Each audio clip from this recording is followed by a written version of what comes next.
الحمدللہ وحدہ والصلاة والسلام علی من لا نبی بعدہ اما بعد فاعوذ باللہ من الشیطان الرجیم بسم اللہ الرحمن الرحیم ما کان محمد ابا احد من رجالکم ولکن رسول اللہ وخاتم النبیین وکان اللہ بکل شیء علیما ان اللہ وملائکتہ یصلون علی النبی یا ایہا الذین آمنوا صلوا علیہ وسلموا تسلیما۔ محبت سے دروشی پڑھی۔ الصلاۃ والسلام علیک یا رسول اللہ وعلی آلک واصحابک یا سیدی یا حبیب اللہ۔ الصلاۃ والسلام علیک یا سیدی یا شفیع المذنبین وعلی آلک واصحابک یا سیدی یا رحمۃ للعالمین۔ حمد و صلاۃ کے بعد واجب الاحترام دوستان گرامی قدر، بحمدہ تعالی آج ہم رد قادیانیت کورس 5 روزہ کورس کے چوتھے سبق میں الحمدللہ موجود ہیں۔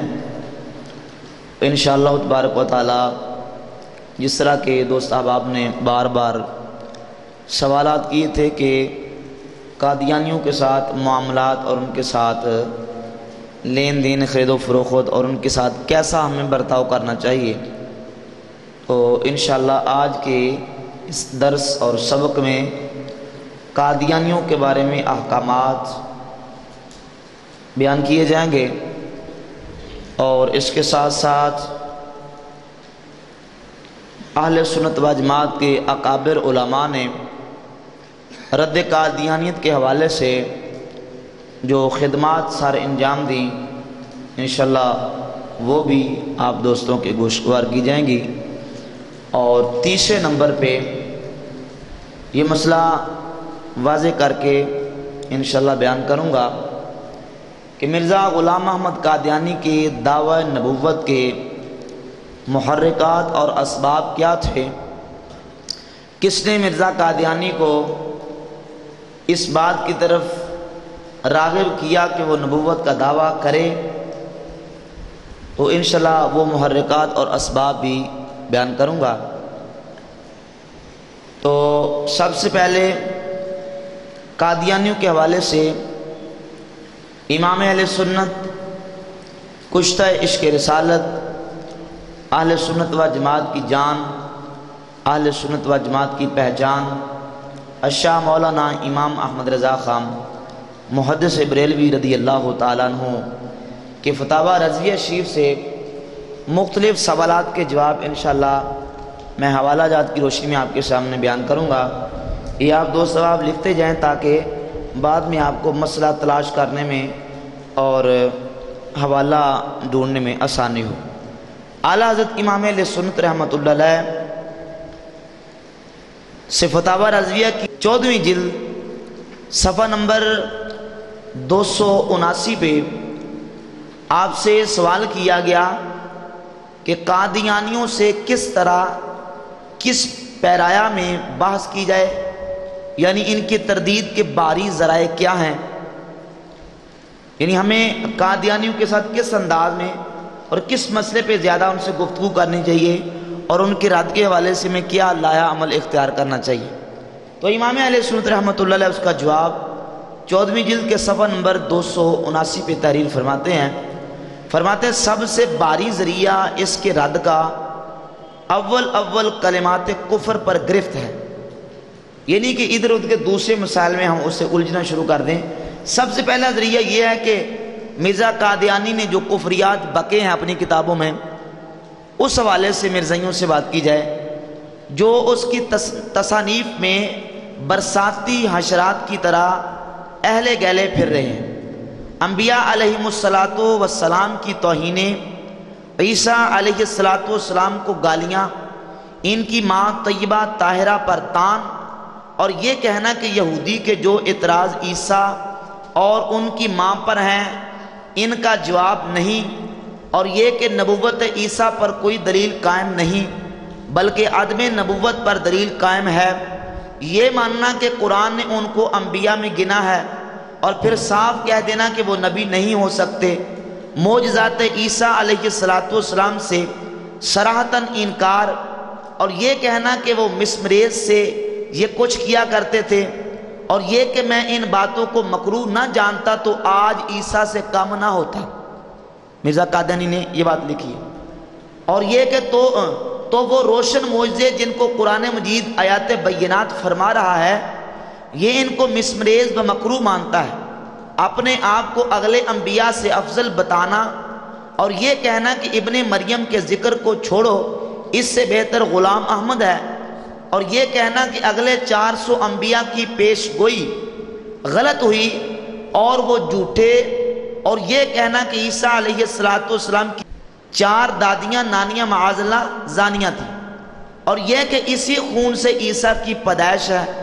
اپنے آپ کو نبی کہنا، اپنی طرف وحی الہی کا اعادہ کرنا، اپنی بنائی ہوئی کتاب کو کلام الہی کہنا، اور یہ کہ آیت کریمہ مبشرم برسول یأتی من بعد اسمہ احمد، ان رسولوں کی بشارت سناتا ہوں جو میرے بعد تشریف لائیں گے، ان کا نام احمد ہے، سے میں مراد ہوں، اور یہ کہ مجھ پر اترا ہے انا انزلناہ بالقادیان و بالحق، ہم نے اسے قادیان میں اور حق کے ساتھ نازل کیا۔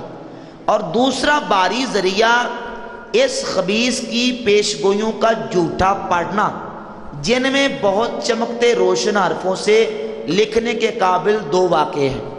کون کون سا واقعہ؟ ایک اس کے بیٹے کا جس کی نسبت کہا تھا کہ انبیاء کا چاند پیدا ہوگا اور بادشاہ اس کے کپڑوں سے برکت لیں گے، مگر شان الہی کے چون دم برداشتم مادہ برآمد، جب میں نے دم اٹھا کر دیکھا تو مادہ پایا، بیٹی پیدا ہوئی۔ پیشین گوئی کیا کی تھی؟ بیٹا ہوگا اور انبیاء کا چاند ہوگا، لیکن بیٹی پیدا ہوئی۔ اس کے اوپر کہا کہ وحی کے سمجھنے میں غلطی ہوئی، اب کی جو ہوگا وہ انبیاء کا چاند ہوگا۔ بیٹی بیٹے ہمیشہ پیدا ہوتے ہیں، اب کے ہوا بیٹا مگر چند روز جی کر مر گیا۔ بادشاہ کیا کسی محتاج نے بھی اس کے کپڑوں سے برکت نہ لی، تو یہ بھی اس کی پیشین گوئی جھوٹی نکلی۔ تو دوسری بہت بڑی بھاری پیشگوئی آسمانی جوروں کی اپنی چچا زاد بہن احمدی کو لکھ کر بھیجا کہ اپنی بیٹی محمدی میرے نکاح میں دے دے۔ اس نے صاف انکار کر دیا۔ اس پر پہلے تما دلائی، پھر دھمکیاں دی، پھر کہا کہ وہی آ گئی کہ زوجنا کہا، ہم نے تیرا نکاح اس سے کر دیا، اور یہ کہ اس کا نکاح اگر تو میری جگہ کرے گی تو 2.5 یا 3 برس کے اندر اس کا شوہر مر جائے گا، مگر اس خدا کی بندی نے ایک نہیں سنی، سلطان محمد خان سے نکاح کر دیا۔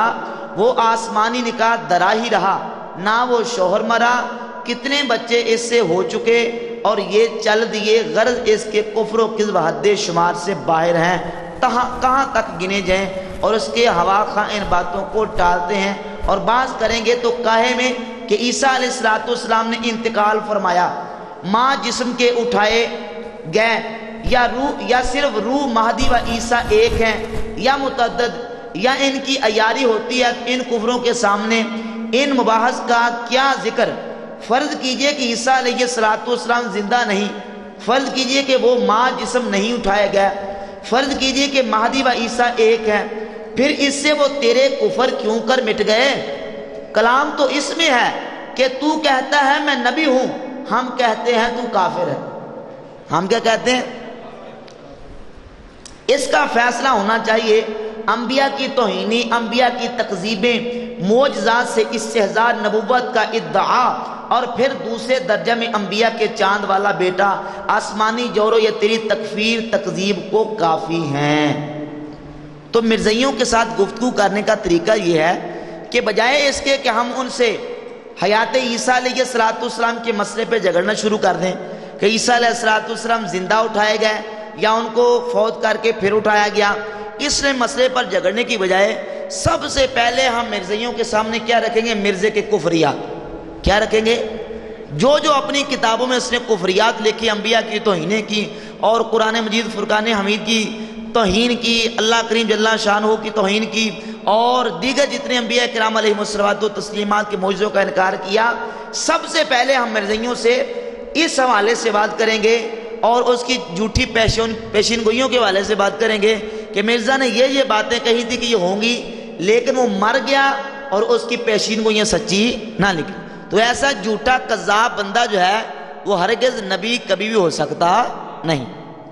دوسرا والا اعلیٰ حضرت امام اہل سنت الشاہ مولانا امام احمد رضا خان محدث بریلوی رضی اللہ تعالی کی ذات گرامی قدر سے کسی نے سوال کیا، یہ فتاوی رضویہ کی جلد نمبر 12 صفحہ نمبر اس کا ہے 261۔ توجہ سے سماعت فرمائیں۔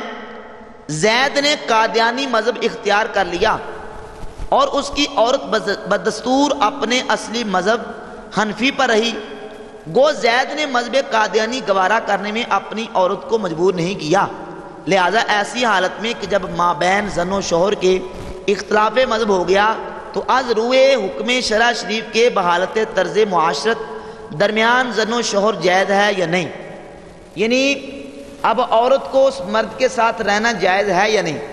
تو امام اہل سنت رحمۃ اللہ علیہ نے جو جواب دیا سماعت فرمائیے۔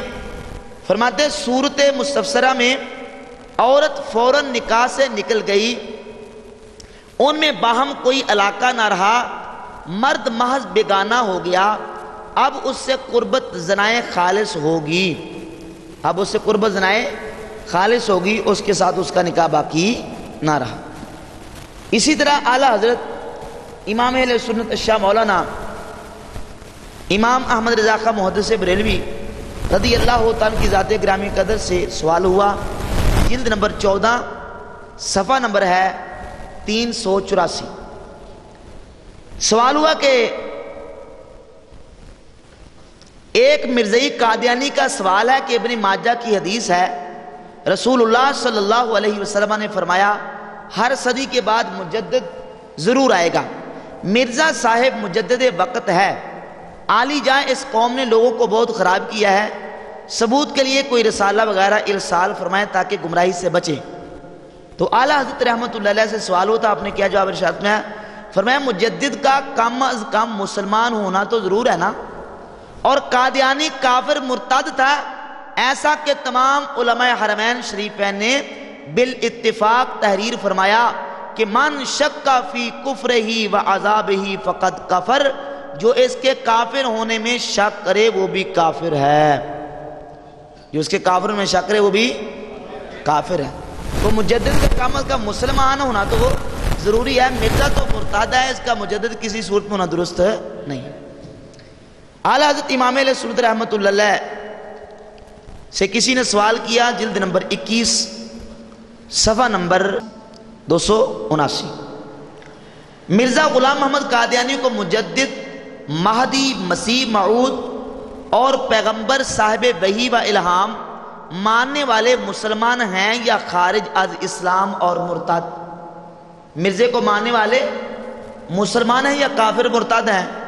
تو میرے اعلیٰ حضرت عظیم البرکت رضی اللہ تعالیٰ نے جواب ارشاد فرمایا، فرماتے ہیں لا الہ الا اللہ محمد الرسول اللہ صلی اللہ تعالی علیہ وسلم کے بعد کسی کو نبوت ملنے کا جو قائل ہو وہ تو مطلق کافر مرتد ہے، اگرچہ کسی ولی یا صحابی کے لیے مانے، لیکن قادیانی تو ایسا مرتد ہے جس کی نسبت تمام علماء کرام حرمین شریفین نے بالاتفاق تحریر فرمایا ہے کہ من شک فی کفرہ فقد کفر، جس نے اس کے کفر میں شک کیا وہ بھی کافر ہو گیا، اسے معاذ اللہ مسیح موعود یا مہدی یا مجدد یا ایک ادنا درجہ کا مسلمان جاننا درکنار، جو اس کے اقوال ملعونہ پر مطلع ہو کر اس کے کافر ہونے میں ادنا شک کرے وہ خود کافر مرتد ہے۔ قادیانی عقیدہ والے یا قادیانی کو کافر مرتد نہ جاننے والے مرد خواہ عورت کا نکاح اصلاً قطعاً ہرگز زنہار کسی مسلم کافر یا مرتد اس کے ہم عقیدہ یا مخالف العقیدہ غرض تمام جہان میں انسان، حیوان، جن، شیطان کسی سے نہیں ہو سکتا، جس سے ہوگا زنائے خالص ہوگا، لہذا کسی کے ساتھ مرزائیوں کا نکاح ہو سکتا۔ امام اہل سنت رحمۃ اللہ علیہ نے اس طرح زوردار انداز میں مرزا قادیانی اور اس کے ماننے والوں کا رد و ابطال کیا کہ کسی کو شک کی مجال ہو سکتی۔ ابھی میں وہ فتاوے اور وہ حوالے آپ کے سامنے رکھوں گا جو مرزا کے ہم نواؤں نے اور مرزا کے چاہنے والوں نے، مرزا کے پیار کرنے والوں نے مرزائیوں کے حوالے سے جو اپنی کتابوں میں لکھا وہ بھی آپ کے سامنے بیان کروں گا۔ ذرا صرف یہ دیکھیں کہ ہمارے امام الشاہ مولانا امام احمد رضا خان محدث بریلوی رحمۃ اللہ علیہ نے کس زوردار انداز میں مرزائیوں کا رد کیا کہ کسی صورت میں شک و شبہ کی گنجائش باقی نہیں رہنے دی۔ فتاوی رضویہ شریف کی جلد نمبر 14 صفحہ نمبر 321 سوال ہوا کیا فرماتے ہیں علماء دین و مفتیان شرع متین اس مسئلے میں کہ زید نے باوجود اس علم کے کہ مرزائی دائرہ اسلام سے خارج ہیں، زید کو پتہ ہے کہ مرزائی دائرہ اسلام سے خارج ہیں اور ان کے کافر ملحد ہونے کا فتویٰ تمام علماء اسلام دے چکے ہیں، پھر بھی اپنی لڑکی کا نکاح ایک مرزائی کے لڑکے کے ساتھ کر دیا۔ اب زید کو گمراہ اور بدعقیدہ سمجھا جائے یا نہیں، اور زید کے ساتھ کھانا پینا اور اس کی شادی غمی میں شریک ہونا اپنے یہاں اس کو شریک کرنا جائز ہے یا نہیں، اور جو لوگ ایسا کریں ان کے لیے کیا حکم ہے؟ تو اعلیٰ حضرت عظیم البرکت رضی اللہ تعالی جواب ارشاد فرماتے ہیں اگر وہ لڑکا اپنے باپ کے مذہب پر تھا اور اسے یہ معلوم تھا کہ اس کا یہ مذہب ہے، لڑکی اس کے نکاح میں دی، تو یہ لڑکی کو زنا کے لیے پیش کرنا اور پرلے سرے کی دیوسی ہے، ایسا شخص سخت فاسق ہے اور اس کے پاس بیٹھنا تک منع ہے۔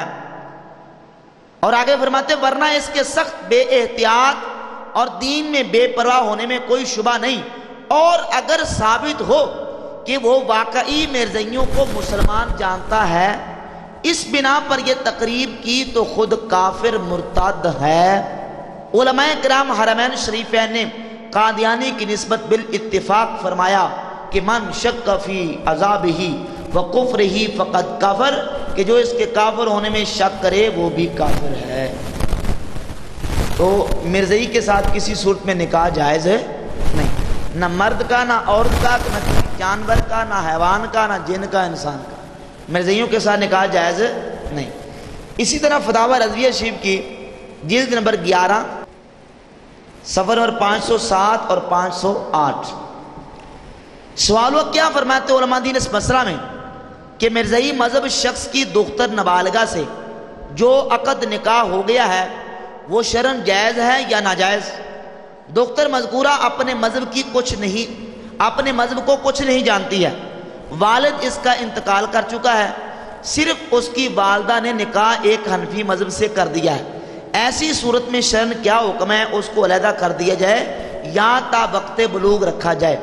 تو جواب ارشاد فرمائے مرزائی مرتد ہیں کما ہوا مبین فی حسام الحرمین، فرمایا کہ جیسا کہ حسام الحرمین میں واضح بیان کر دیا گیا، اور مرتد مرد ہو یا عورت اس کا نکاح کسی مسلمان یا کافر اصلی یا مرتد غرض انسان یا حیوان جہاں بر میں کسی سے نہیں ہو سکتا، جس سے ہوگا زنائے محض ہوگا، جس سے ہوگا زنائے محض ہوگا۔ اور یہ بات بھی یہاں ایک اسی صفحہ نمبر 508 پہ ذرا توجہ سے سماعت کریں۔ عام طور پہ کچھ علماء کرام یہ بھی کہتے سنے گئے ہیں کہ مرزائی وہ مرتد ہیں جو پہلے عقیدہ اسلام کا رکھتے تھے اور بعد میں وہ مرتد ہو گئے، بعد میں وہ مرزائی بن گئے، قادیانی بن گئے، تو وہ مرتد ہیں، ان کے ساتھ تعلق واسطہ رکھنا جائز نہیں۔ تو جو بچے شروع سے اپنے والدین کے ہاں مرزائیوں کے ہاں پیدا ہوئے اور بعد میں وہ مرزائی مذہب پر ہی وہ دنیا میں رہ رہے ہیں، وہ مرتد نہیں ہیں، وہ کافر ہیں، تو لہذا ان کے ساتھ باقی کافروں والا سلوک ہوگا، مرتدوں والا سلوک نہیں ہوگا۔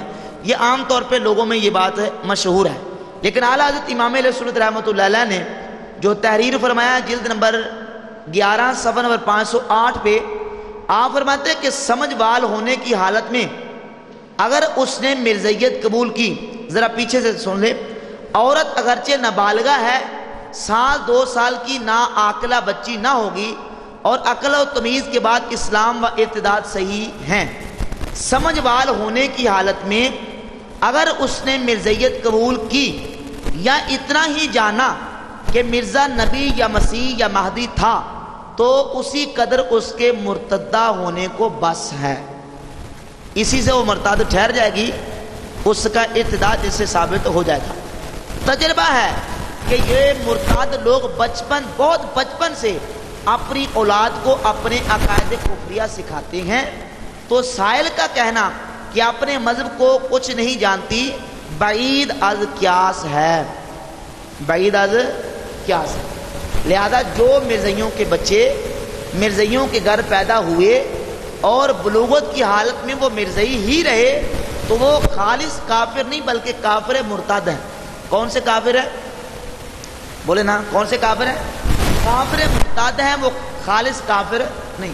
یہاں میں بات کرتا چلوں، کافر خالص اور کافر مرتد کی احکام علیحدہ رہتے ہیں۔ کافر کی مختلف اقسام ہیں، ایک ہوتا ہے کافر خالص، ایک ہے کافر کتابی، اور ایک ہے کافر مرتد۔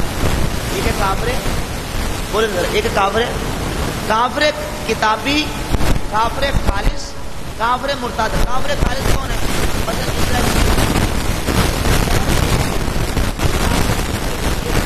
اور بتوں کی بات کرنے والے، بتوں کی پوجا کرنے والے کافر خالص ہے۔ یہ کیا کافر خالص؟ اور کافر کتابی مثلا عیسائی ہیں، یہودی ہیں۔ نبی اکرم صلی اللہ علیہ وسلم کی بعثت کے بعد، سرکار کی بعثت کے بعد 21 نمبر جلد ہے فتاوی رضویہ کی 21 نمبر جلد ہے، دیکھیں صفحہ نمبر 600۔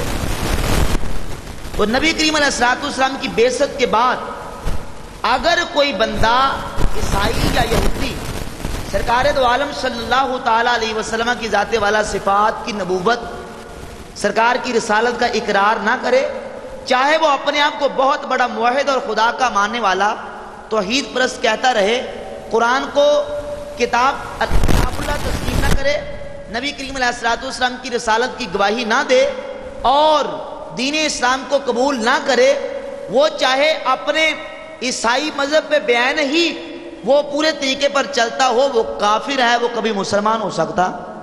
یہ بات یاد رکھیں۔ یہ بھی ایک مغالطہ دینے کی بعض لوگ کوشش کرتے ہیں، کہتے ہیں کہ جو عیسائیاں یہ اہل کتاب ہیں، ان کے احکام علیحدہ ہیں، لہذا 3 بڑے مذہب دنیا میں، عیسائی، یہودی اور مسلمان، یہ تینوں اہل ایمان ہیں، یہ تینوں اہل ایمان ہیں۔ یہ بھی ایسے لوگ بھی دنیا میں موجود ہیں جو کہتے ہیں کہ عیسائی، یہودی اور مسلمان یہ دنیا کے 3 بڑے مذہب، یہ تینوں مذہب جو ہیں وہ اہل اسلام ہیں، اہل ایمان ہیں، ان میں سے کافر کوئی نہیں۔ لیکن اعلیٰ حضرت امام اہل سنت رحمۃ اللہ علیہ کا فتویٰ میں نے جلد سوالات یہ دیا، جلد نمبر 21 ہے، صفحہ نمبر 665۔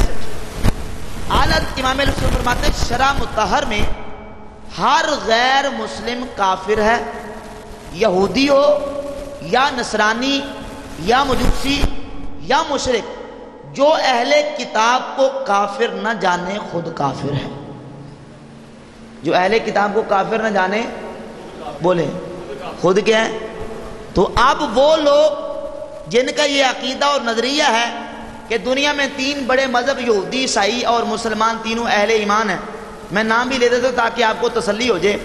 ہمارے پاکستان میں لاہور کے رہنے والے ڈاکٹر طاہر القادری صاحب نے یہ ایک دفعہ بیان دیا، بلکہ ان کا بیان چھپا بھی تھا، اور ان کا بیان یہ تھا کہ دنیا میں 3 بڑے مذہب یہودی، عیسائی اور مسلمان، یہ تینوں اہل ایمان ہیں، بلیور ہیں، اور ان تینوں میں سے کافر کوئی نہیں۔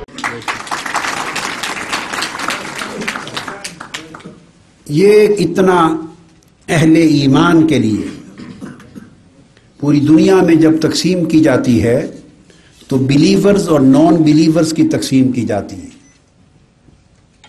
نان بلیورز کو کفار کہتے ہیں علمی اصطلاح میں، اور بلیورز ان کو کہتے ہیں جو اللہ کی بھیجی ہوئی وحی پر، آسمانی کتابوں پر، پیغمبروں پر ایمان لاتے ہیں، مذہب ان کا کوئی بھی ہو۔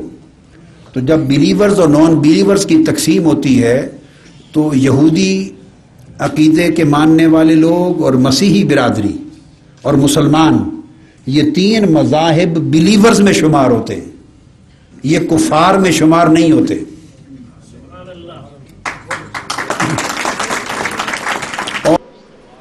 کیا کہا ہے؟ تین میں سے کافر کوئی نہیں۔ لیکن یہ یوٹیوب پہ بھی یہ جو کلپ وغیرہ اس کے موجود ہیں، اور تحریراً بھی یہ اخبارات میں چھپا تھا، میرے پاس اس کے تراشے موجود ہیں۔ تو اعلیٰ حضرت امام اہل سنت رحمۃ اللہ کیا فرماتے ہیں؟ آپ فرماتے ہیں شرع مطہر میں ہر غیر مسلم کافر ہے، یہودی ہو یا نصرانی یا مجوسی یا مشرک، جو اہل کتاب کو کافر نہ جانے خود کافر ہے۔ بولے نا، جو اہل کتاب کو کافر نہ جانے خود کافر ہے۔ اللہ عز و جل فرماتا ہے ان الذین کافروا من اہل الکتاب والمشرکین فی نار جہنم خالدین فیہا، بے شک وہ جو کافر ہیں کتابی اور مشرک سب جہنم کی آگ میں ہمیشہ اس میں رہیں گے۔ تو پتہ چلا کہ اہل کتاب بھی موجودہ کافر ہیں۔ اہل کتابی کیا ہیں؟ کافر ہیں، اسلام کو نہیں مانتے، قرآن کو نہیں مانتے، ہمارے نبی کریم علیہ الصلوۃ والسلام کی رسالت کو نہیں مانتے، تو یہ کیا ہے؟ کافر۔ لیکن کافر کتابی ہیں، اور مشرک اور دوسرے دیگر جو ہیں وہ کافر خالص ہیں۔ اور کافر مرتد وہ ہے جو اسلام کا دعویٰ بھی کرے، اسلام کا نام بھی لے، لیکن اسلام کا نام لینے کے بعد کوئی کفریہ عقیدہ بھی اپنائے، اسے مرتد کہا جاتا ہے۔ اسے کیا کہا جاتا ہے؟ مرتد۔ اب کافر خالص، کافر کتابی اور کافر مرتد کے احکام ذرا مختصر اختصار کے ساتھ سماعت کریں۔ کافر خالص اور کافر مرتد میں ایک طرح کا فرق ہے، دو چیزیں ہیں، ایک ہے موالات اور ایک ہے معاملات۔ معاملات یعنی لینا دینا، خرید و فروخت، کسی کے ساتھ یہ سارا کرنا، اسے کہتے ہیں معاملات۔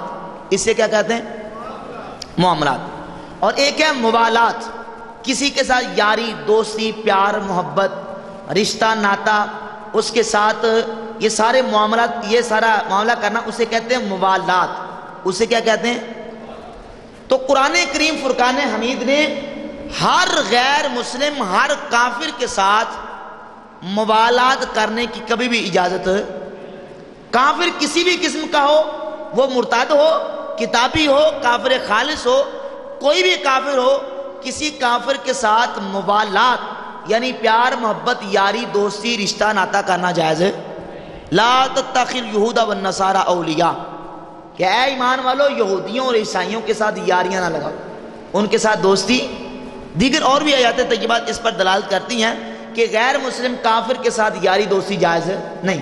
ہاں، جو کافر خالص اور کافر کتابی ہیں ان کے ساتھ معاملات کرنا جائز ہے، ان کے ساتھ معاملات، لینا دینا، خرید و فروخت کرنا ان کے ساتھ جائز ہے۔ لیکن مرتد کافر وہ کافر ہے جس کے ساتھ نہ تو موالات جائز ہے اور نہ شریعت اس کے ساتھ معاملات کرنے کی اجازت دیتی، نہ اسے لینا دینا، کھانا پینا، اس کے ساتھ اٹھنا بیٹھنا، یاری دوستی، رشتہ ناتا، کسی قسم کا تعلق مسلمان کو رکھنے کی اجازت ہے۔ یہ بات سمجھ آ گئی نا؟ امام اہل سنت شاہ مولانا امام محمد رضا خان محدث بریلوی رضی اللہ تعالیٰ کی بارگاہ میں سوال کیا گیا، جلد نمبر 14 صفحہ نمبر 654۔ کیا فرماتے ہیں علماء دین کسرہم اللہ تعالی و ناصرہم و عبدہم و ایدہم، اس مسئلہ میں کہ سنیوں کے محلہ میں ایک قادیانی آ کر بسا، زید سنی نے مردوں عورتوں کو اس کے گھر میں جانے، اس سے خلا ملا میل جول حصہ بکرا رکھنے سے منع کیا۔ ہندا جس کے بیٹے وغیرہ ہم سلسلہ عالیہ قادریہ میں بیعت ہیں، اس نے کہا کہ بڑے نمازیے پڑھ کے ملا ہو گئے ہیں، ہم عذاب ہی بھگت لیں گے، اس بیچارے قادیانی کو دکھ کر رکھا ہے، تو اب ہندا کا کیا حکم ہے؟ یعنی مسلمانوں نے قادیانیوں کے ساتھ میل جول چھوڑ دیا اور اس سے رشتہ ناتا سارے تعلقات واسطے چھوڑ دیے۔ اب ہندا کہتی کہ یہ مسلمانوں نے عجیب تماشا کیا ہوا ہے، بڑے نمازی بنے پھرتے ہیں، یہ بیچارے قادیانیوں کی اتنا تانگ اور پریشان کر رہے ہیں، تو امام اہل سنت شاہ مولانا امام احمد بریلوی رحمۃ اللہ کی بارگاہ میں پوچھا گیا کہ آیا کہ ہندا کا یہ کہنا اور یہ اس کی گفتگو اس پر کیا شرعی حکم وارد ہوتا ہے؟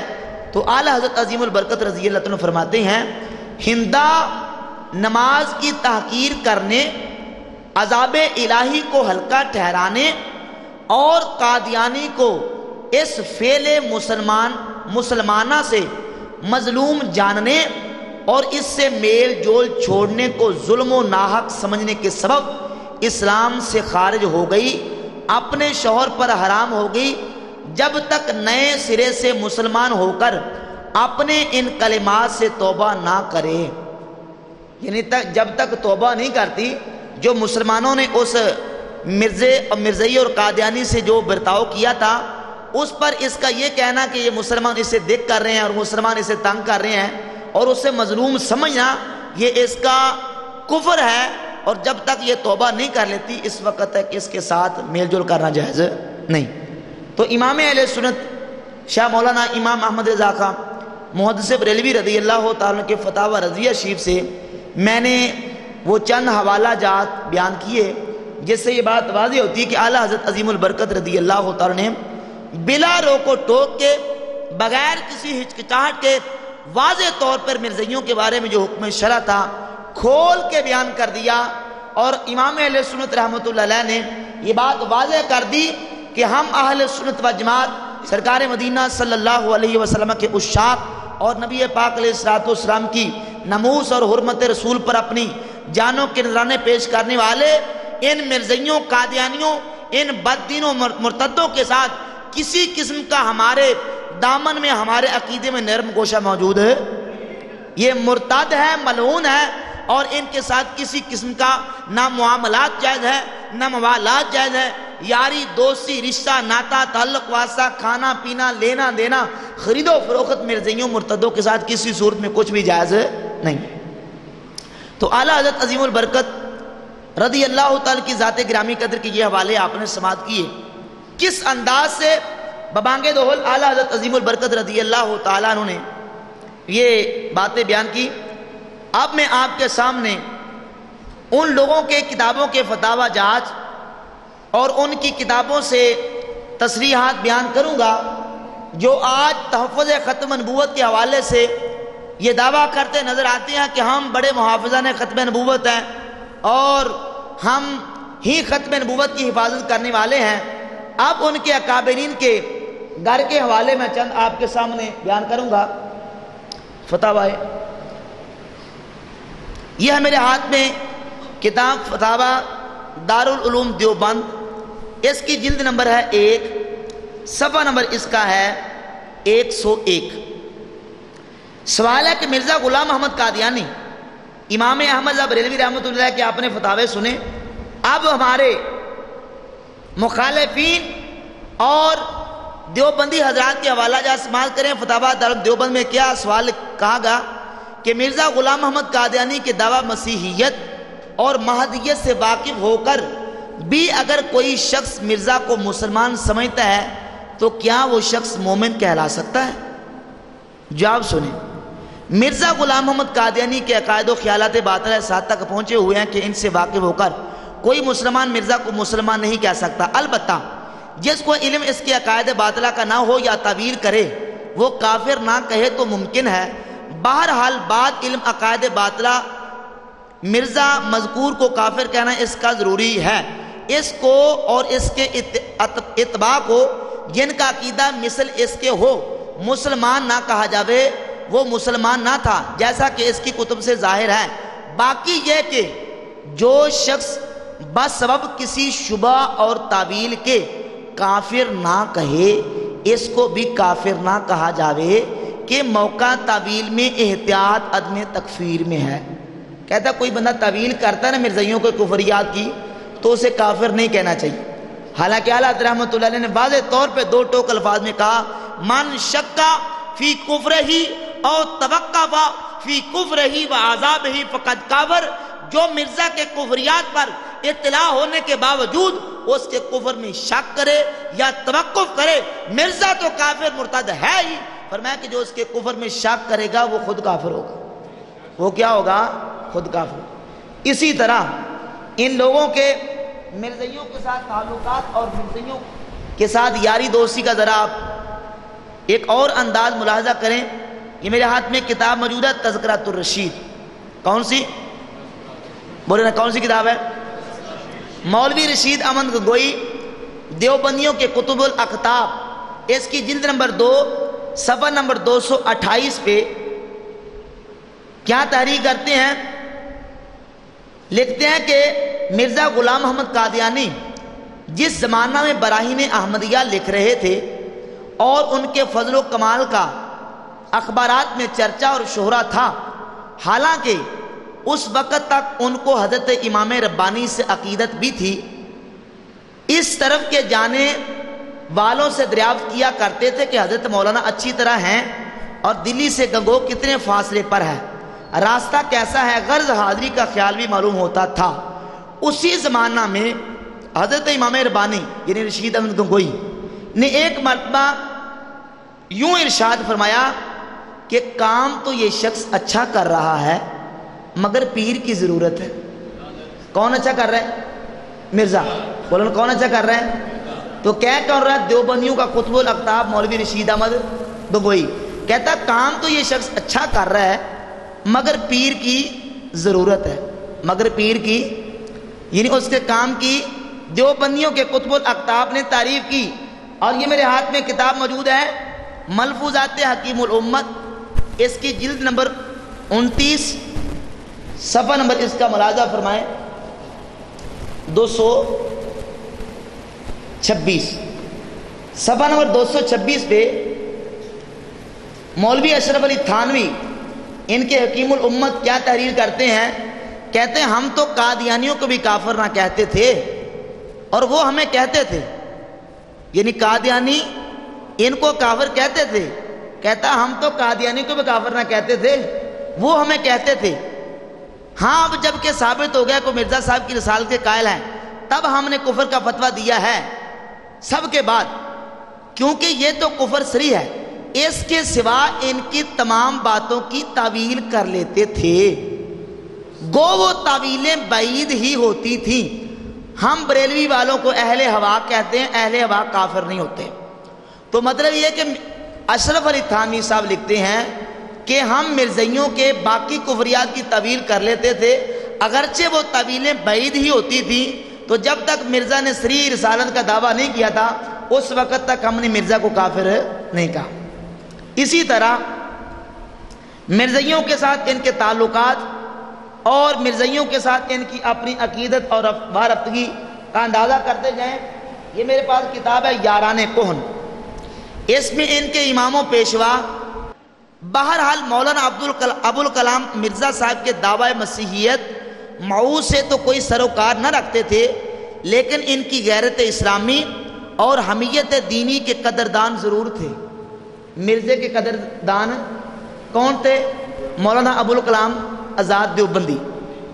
یہی وجہ ہے کہ جن دنوں مولانا امرتسر کے اخبار وکیل کی ارادت پر مامور تھے اور مرزا صاحب کا انتقال انہی دنوں ہوا تو مولانا نے مرزا صاحب کی خدمات اسلامی پر ایک شاندار شجرہ لکھا.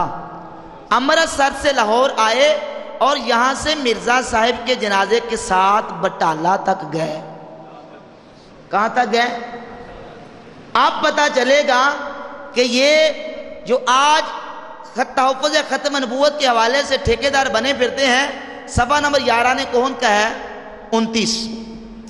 ان کے اکابرین اور ان کی آئمہ اور ان کے امام و پیشوا ان کے مرزائیوں کے ساتھ کس انداز میں روابط اور کیسے تعلقات تھے. یہ میرے ہاتھ میں کتاب موجود ہے ابوالکلام آزاد کی کہانی، خود ان کی زبانی. اس کا صفحہ نمبر ہے 255 اور 56. مولوی ابوالکلام آزاد کے حوالے سے خود ابوالکلام آزاد لکھتا ہے کہ عشاء کی نماز مولوی عبدالکریم کے پیچھے پڑھ کر ایک درخت کے نیچے لیٹ گیا.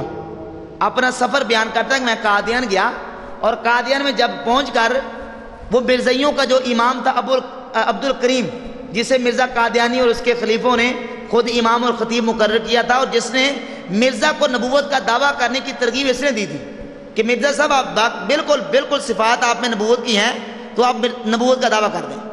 تو مرزا قادیانی نے اس بندے کے کہنے پہ پھر نبوت کا اعلانیہ طور پہ دعویٰ کیا. یہ عبد الکریم جو ہے اس نے نماز پڑھائی اور ابو الکلام آزاد لکھتے ہیں کہ عشاء کی نماز مولوی عبد الکریم کے پیچھے پڑھ کر ایک درخت کے نیچے لیٹ گیا اور صبح کو 4 بجے اٹھا تو نماز کے چبوترے پر لوگوں کو نماز صبح کے لیے تیار پایا اور اس سے طبیعت متاثر ہوئی. نماز کے بعد مرزا صاحب باہر نکلے اور ایک چارپائی پر بیٹھ گئے. آگے صفحہ نمبر 256 پہ لکھتے ہیں پھر وہ میری طرف متوجہ ہوئے اور میرے حالات پوچھتے رہے اور کہا کہ جب آپ آئے ہیں تو کم سے کم 40 دن تک ضرور رہیے. اس طرح آنے سے اور جلد چلے جانے سے تو کوئی فائدہ نہیں ہوگا. جمعہ کی نماز وہیں ایک میدان میں ہوئی. میں گیا تو لوگوں نے مجھے پہلی صف میں جگہ دی. کس صف میں جگہ دی؟ ابو الکلام آزاد کو کس صف میں جگہ ملی؟ مرزائی امام اور مرزا قادیانی کی نبوت کے قائل اور مرزا کے مرید کے پیچھے ابو الکلام آزاد نے پہلی صف میں کھڑے ہو کے مرزائیوں کے پیچھے نماز پڑھی. اور ایک حوالہ میں آپ کے گوشگوار کرتا جاؤں، یہ ہے مرزائیوں کے پیچھے نماز پڑھنے کا اور مرزائیوں کے ساتھ تعلق واسطہ اور اسے مرد صالح قرار دینے کا، اور کہا کہ بندہ تو اچھا ہے، کام تو اچھا کر رہا ہے، لیکن اسے پیر کی ضرورت ہے. اور فتاوی قادریہ میں یہ دیوبندیوں کا فتویٰ، اس میں یہ بات موجود ہے کہ خود رشید احمد گگوئی نے لکھا ہے، رشید گگوئی نے کہا کہ مرزا قادیانی مرد صالح ہے. مرزا قادیانی کیا ہے؟ مرد صالح. بولے نے کیا کہا ہے؟ مرد صالح. تو مرد صالح یہ قرار دیں اور ان کے کفر کی تعویلیں یہ کریں، ان کے پیچھے نمازیں یہ پڑھیں اور خود سیرت المہدی میں اور مجدد اعظم نکالیں. مجدد اعظم کے صفحہ نمبر 142 پہ ڈاکٹر بشارت قادیانی اس کی پہلی جلد صفحہ 142 پہ لکھتا ہے مولوی محمد حسین بٹالوی کے ساتھ تمہارے نانا کے بہت تعلقات ہیں. یعنی مرزا کی بیوی اپنے بیٹے کو کہہ رہی ہے کہ مولوی محمد حسین بٹالوی کے ساتھ تمہارے نانا کے بہت تعلقات ہیں. یہ محمد حسین بٹالوی کون ہے؟ یہ غیر مقلدین اہل حدیث وہابیوں کا بہت بڑا امام و پیشوا ہے، جس کے درخواست دینے پر اور جس کے ترغیب دلانے پر انگریز نے ہندوستان میں وہابیوں کا نام وہابیوں سے بدل کے اہل حدیث رکھا. مولوی محمد حسین بٹالوی یہ مرزا قادیانی کا بڑا گہرا دوست اور بڑا گہرا یار تھا، اور باقاعدہ میں آپ کو حوالے آپ کے سامنے رکھوں گا. اس کا صفحہ نمبر 13 نکالے تاریخ مرزا کا. یہ حوالہ ہے مجدد اعظم، یہ مرزائیوں کی کتاب ہے. ڈاکٹر بشارت یہ ان کا بڑا معروف بندہ ہے. صفحہ نمبر 142 پہ لکھتا ہے کہ مولوی محمد حسین بٹالوی کے ساتھ تمہارے نانا کے بہت تعلقات تھے. انہوں نے کئی دفعہ تمہارے ابا کے لیے سفارشی خط لکھا اور بہت زور دیا کہ مرزا صاحب بڑے نیک اور شریف اور خاندانی آدمی ہیں، مگر میری یہاں بھی تسلی نہ ہوئی کیونکہ ایک تو عمر کا بہت فرق تھا، دوسرے ان دنوں میں دلی والوں میں پنجابیوں کے خلاف بہت تعصب ہوتا تھا. تو اس میں یہ بات بیان کی گئی ہے کہ مولوی محمد حسین بٹالوی کے مرزا کے ساتھ اچھے تعلقات تھے. اور اس کے حاشیے میں نیچے لکھا ہے کہ مرزا کا نکاح مولوی نذیر حسین دہلوی نے پڑھایا تھا. کس نے پڑھایا تھا؟ یہ نذیر حسین دہلوی کے فتاوی ثنائیہ نکالیں. فتاوی ثنائیہ نذیر حسین دہلوی کون تھا؟ یہ میرے پاس ہے فتاوی ثنائیہ، اس کی جلد نمبر 1 ہے اور صفحہ نمبر ہے 382. مولوی ثناء اللہ امرتسری غیر مقلدین وہابی زمانہ کا امام و پیشوا. کسی نے سوال کیا اکثر حنفی لوگ کہتے ہیں کہ مولانا نذیر حسین شاہ اسماعیل شہید نواب صدیق حسن خان حنفی تھے، کیا یہ حق ہے؟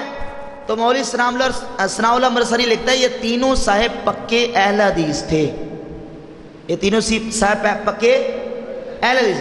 نذیر حسین دہلوی پکا اہل حدیث تھا اور اسماعیل دہلوی پکا، نواب صدیق حسن بھوپالی پکا. تو نذیر حسین دہلوی ان کا چوٹی کا ہندوستان میں عالم ہے. سب سے پہلے ہندوستان میں غیر مقلدیت کا بیج جس نے بویا ہے وہ مولوی نذیر حسین دہلوی ہے. سیرت المہدی کے صفحہ 51 پہ پہلی جلد کے خود مرزا کے بیٹے نے لکھا ہے کہ نذیر حسین دہلوی وہ بندہ تھا جس نے مرزا غلام احمد قادیانی کا نکاح پڑھایا تھا، اور مرزا نے نکاح کے عوض 5 روپے اور 1 مسلح نذیر حسین دہلوی کو بطور تحفہ پیش کیا تھا۔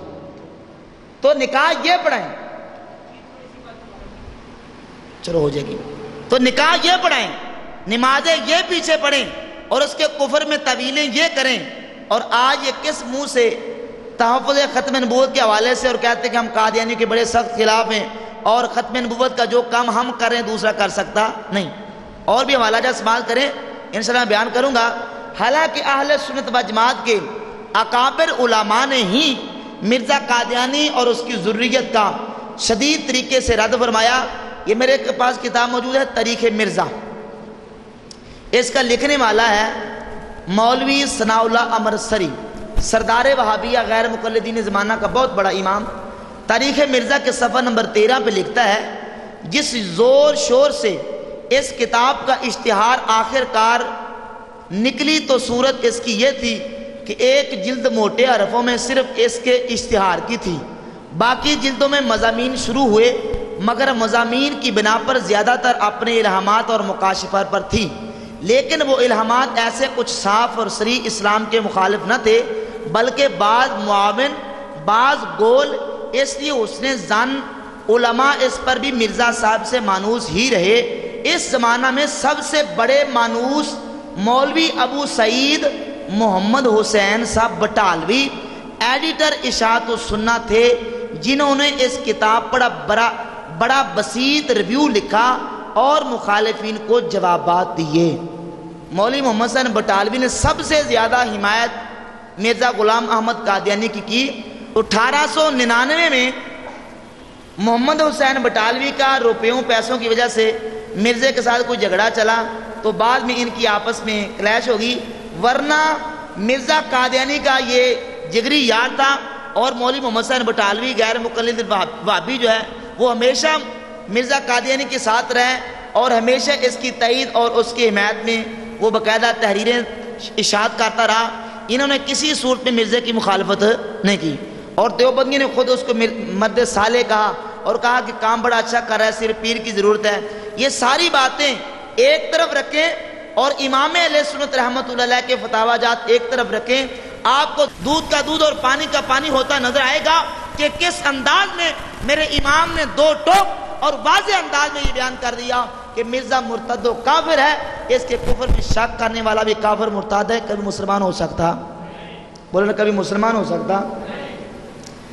اسی طرح دیگر حوالہ جات اور دیگر کتابوں میں بھی مرزا قادیانی کی تائید کے حوالے سے خود وہابیہ کی اپنی کتابوں میں یہ باتیں موجود ہیں کہ انہوں نے باقاعدہ مرزے کی حمایت کی۔ اور پھر یہ بات بھی آپ ذہن نشین کر لیں کہ جس وقت مرزے نے حضرت پیر مہر علی شاہ صاحب رحمہ اللہ کو مناظرے کا چیلنج کیا، اہل سنت کے علماء کو چیلنج کیا، مشائخ کو چیلنج کیا، تو 3 نام اس نے لکھ کے بھیجے تھے کہ یہ 3 نام مجھے پسند ہیں، ان پر مجھے اعتماد ہے، یہ بندے ہمارے مناظرے کے ثالث ہونے چاہیے۔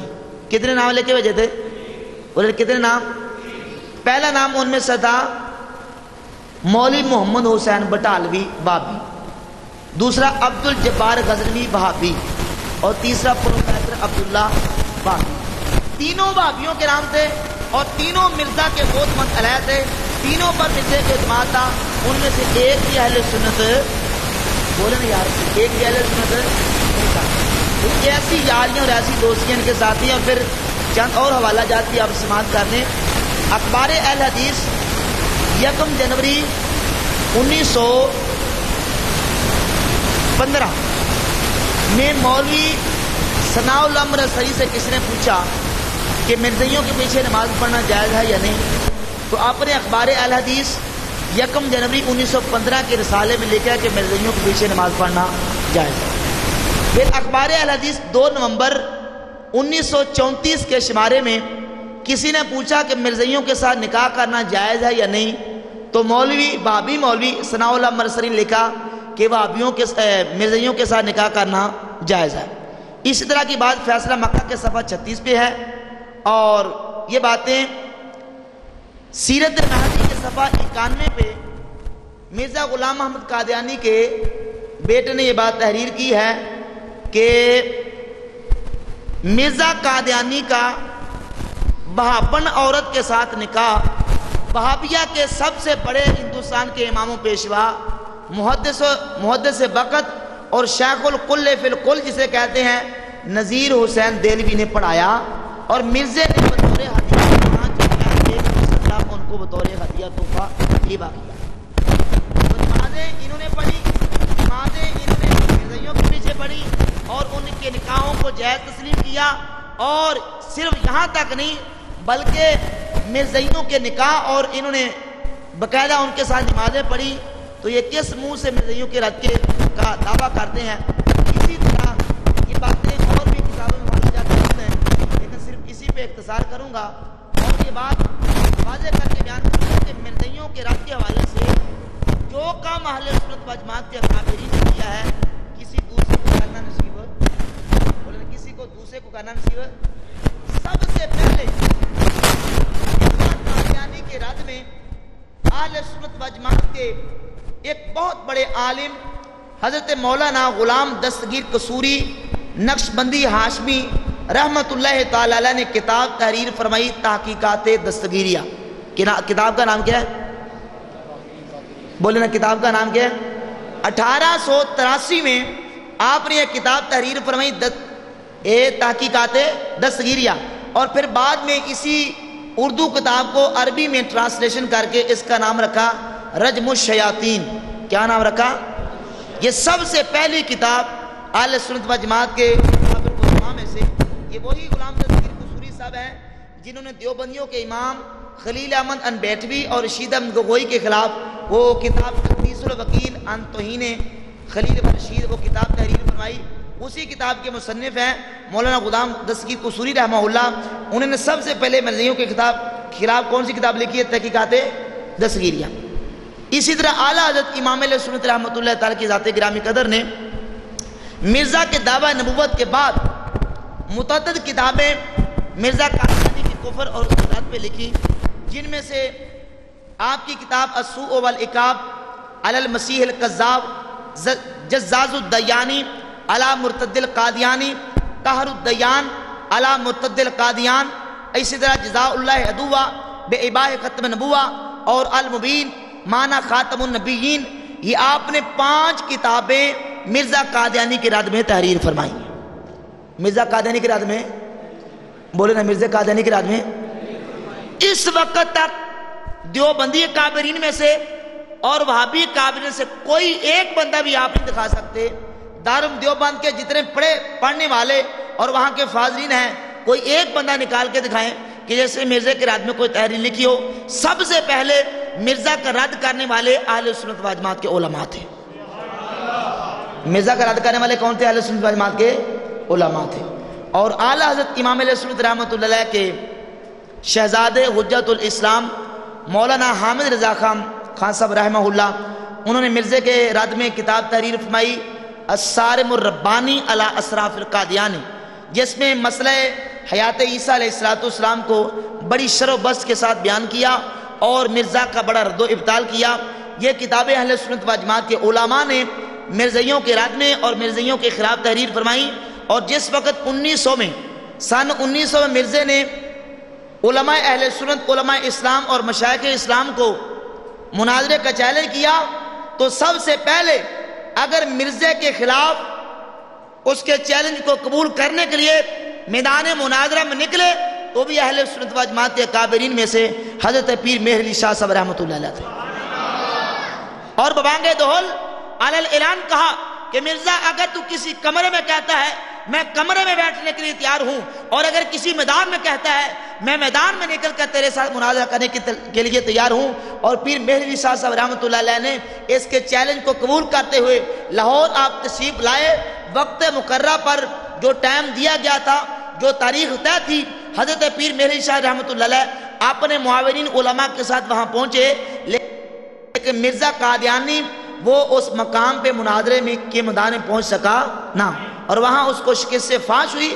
اور یہ جو اعزاز بھی اللہ تعالیٰ نے اہل سنت و جماعت کے علماء کو عطا فرمایا۔ حضرت پیر مہر علی شاہ صاحب رحمۃ اللہ نے کتاب تحریر فرمائی تھی شمس الہدایہ فی اثبات حیات المسیح، عیسیٰ علیہ السلام کی حیات کے حوالے سے یہ کتاب تحریر فرمائی۔ پھر مرزائیوں نے اس کتاب کا رد 1901 کے بعد لکھا، اور پھر بعد میں جب 1901 میں مرزے نے دعویٰ کیا تو پیر مہر شاہ صاحب رحمۃ اللہ تعالی علیہ نے سیف چشتیائی کے نام سے مرزائیوں کے رد میں ایسی لاجواب کتاب تحریر فرمائی کہ پورے ہندوستان کے علماء نے حضرت پیر مہر شاہ صاحب رحمۃ اللہ کی بارگاہ میں خراج عقیدت پیش کیا کہ ایسی کتاب آپ نے تحریر فرمائی ہے کہ جس کا آج تک مرزائی جواب نہیں دے سکے۔ تو یہ سارے کا سارا کام کن کا؟ اہل سنت و جماعت کے علماء کا۔ بولے نا کن کا ہے؟ نعرہ تکبیر، اللہ اکبر، نعرہ رسالت، یا رسول اللہ، اہل سنت، زندہ باد، سب لعنت، بے شمار، دیوبندیوں پہ لعنت، بے شمار، حدیثوں پہ لعنت، بے شمار۔ تو پتہ چلا کہ مرزا کے ہم نوالا اور ہم پیالہ یہ وہابی تھے اور دیوبندی تھے۔ اہل سنت نے شروع سے مرزائیوں کو کافر مرتد کہا ہے۔ کوئی مائی کلال، کوئی ایک بندہ اہل سنت کے کابرین میں سے دکھا دے کسی نے کوئی نرم گوشہ رکھا ہو یا مرزائیوں کے حوالے سے کسی قسم کی کوئی نرمی دکھائی ہو۔ اہل سنت و جماعت کے علماء میں سے کوئی بھی مرزے کا حامی نہ رہا اور کسی نے بھی مرزے کے حوالے سے نرم گوشہ نہیں دکھایا۔ اور یہ بات میں آپ کے سامنے بیان کرنا چاہوں گا کہ وہ کون سے اسباب اور کون سے محرکات اور دوائی تھے جس نے مرزا غلام احمد قادیانی کو نبوت کا دعویٰ کرنے کی طرف راغب کیا۔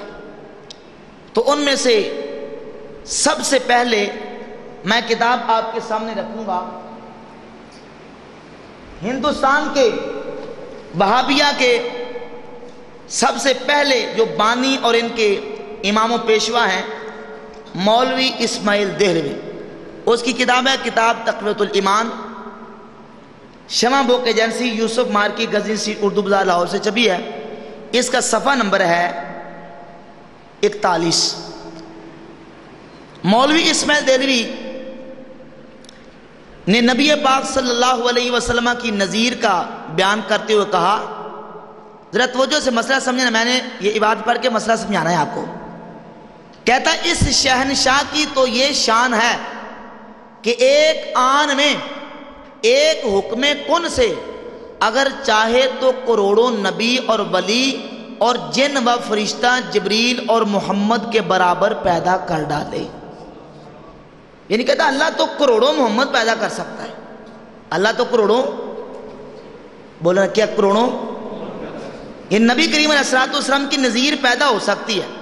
پہلے تو اس حوالے سے میں بیان کروں گا کہ مولوی اسماعیل دہلوی کے اس عقیدے کا رد سب سے پہلے بطل حریت 1857 کی جنگ آزادی کے ہیرو حضرت مولانا فضل خیر آبادی رحمۃ اللہ علیہ نے امتناع نظیر کی صورت میں اور تحقیق الفتویٰ کی صورت میں اس اسماعیل دہلوی کا رد کیا اور دلائل کے انبار لگا دیے، اور یہ بات حقائق اور دلائل کی روشنی میں واضح کر دی کہ نبی کریم علیہ السلام کی نظیر پیدا ہونی محال ہے۔ حضور کے برابر کوئی پیدا ہو سکتا؟ کیوں نہیں پیدا ہو سکتا؟ سرکار کے برابر کیوں نہیں پیدا ہو سکتا؟ پہلے یہ مسئلہ سمجھیں، ان اللہ علی کل شیء قدیر، اللہ ہر چاہت پہ قادر ہے۔ اللہ ہر چاہت پہ قادر ہے۔ تو کہتے ہیں اللہ جب ہر چاہت پہ قادر ہے تو پھر اللہ نبی کریم علیہ السلام کی مثال اور نظیر پیدا کرنے پر بھی قادر ہے۔ لیکن یہ بات یاد رکھیں، ہم اہل اسلام کا عقیدہ ہے کہ اللہ کی قدرت کا تعلق ان چیزوں کے ساتھ ہے جو ممکنات ہیں۔ کن چیزوں کے ساتھ ہے؟ مسئلہ سمجھنے والا ہے۔ کن چیزوں کے ساتھ ہے؟ جو اللہ کی ذات کے لیے محالات اور ممتنعات ہیں، باری تعالیٰ کی قدرت کا ان کے ساتھ تعلق۔ مثلا انسان قادر ہے اس بات پر کہ اپنے گلے میں رسا ڈالے اور پھندا ڈال کے وہ پھانسی لے کے مر جائے۔ انسان قادر ہے، بولے انسان قادر۔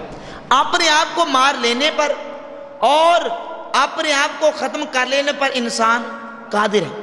لیکن اللہ رب العالمین جل شانہ کی ذات والا صفات کے لیے وہ چیزیں جو اللہ کے لیے محالات میں سے ہیں وہ اللہ کی قدرت سے متعلق نہیں ہو سکتا۔ اللہ کی قدرت کا تعلق محالات اور ممتنعات کے ساتھ نہیں ہے۔ تو نبی کریم صلی اللہ علیہ وسلم کی ذات والا صفات، اللہ کے آخری نبی ہیں، خاتم النبیین ہیں، حضور کے بعد کائنات میں نبی پیدا ہو سکتا؟ مولانا پیدا ہو سکتا؟ اگر نبی کریم علیہ السلام کی ذات والا صفات کے زمانے میں یا حضور کے زمانے کے بعد کوئی نبی پیدا ہو تو نبی کریم علیہ السلام آخری نبی نہ رہیں گے؟ جب حضور آخری نبی نہ رہے تو قرآن کا باطل ہونا لازم آئے گا، تو قرآن کا باطل ہونا محال ہے، لہذا حضور کا نظیر اور حضور کے ہم مثل پیدا ہونا محال ہے۔ بولو نا، حضور کے ہم مثل پیدا ہونا یہ ممتنعات میں سے ہے، محالات میں سے ہے، چونکہ یہ عقیدہ مسلمہ ہے کہ اللہ کی ذات، اس کی قدرت کا تعلق محالات اور ممتنعات کے ساتھ نہیں، اللہ کی قدرت کا تعلق ممکنات کے ساتھ ہے، لہذا اللہ کریم جل شانہ کی قدرت اس پر نہیں کہ خالق کائنات جل شانہ حضور علیہ السلام جیسے کروڑوں پیدا کر ڈالے، کیونکہ حضور کے بعد جو پیدا ہوگا تو وہ آخری نبی ہوگا، حضور آخری نہ رہیں گے، اس سے قرآن کا باطل ہونا لازم آئے گا۔ چونکہ قرآن کا باطل ہونا محال ہے، لہذا حضور کی مثل اور نظیر کا پیدا ہونا، تو نبی پاک علیہ السلام کی مثل اور نظیر پیدا ہو سکتی؟ تو سب سے پہلے ختم نبوت پر زاد لگانے والے اور ختم نبوت پر تانا کرنے والے کون ہیں؟ بابی۔ بولنا کون ہے؟ ان کا امام و پیشوا مولوی اسماعیل دہلوی۔ اور پھر یہاں تک بس نہیں، یہ اس کی کتاب ہے میرے پاس، صراط مستقیم۔ کتاب کا نام کیا ہے؟ بولے ذرا، کتاب کا نام کیا ہے؟ اپنے پیر کی شان اور عظمت بیان کرتے ہوئے لکھتا ہے، ان کے پیر تھے سید احمد صاحب، اپنے پیر کی شان بیان کرتے لکھتا ہے، چونکہ آپ کی ذات والا صفات ابتدائے فطرت سے جناب رسالت مآب علیہ افضل الصلاۃ و تسلیمات کی کمال کی مشابہت پر پیدا کی گئی، اس لیے آپ کی لوح فطرت علوم رسمیہ کے نقش اور تحریر کے دانش مندوں کی راہ و روش سے خالی تھی۔ کہتا ہے جس طرح نبی کریم علیہ السلام نے کسی سے نہیں پڑھا تو میرا پیر بھی حضور کی کمال مشابہ تھا۔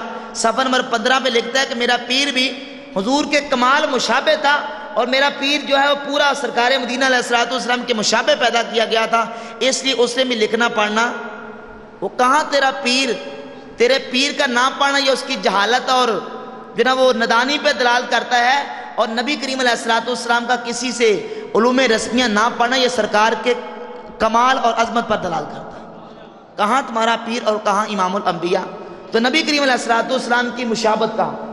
اور پھر یہیں تک نہیں، آخر میں جو اسی عقیدے کو اور اسی نظریے کو آگے لے جاتے ہوئے دارالعلوم دیوبند کے بانی مولوی قاسم نوتوی کتاب ہے تحذیر الناس، اس کتاب کا نام کیا ہے؟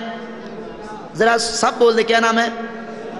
تحذیر الناس من انکار اثر ابن عباس، مولوی محمد قاسم نوتوی، بانی دارالعلوم دیوبند، بانی دارالعلوم دیوبند۔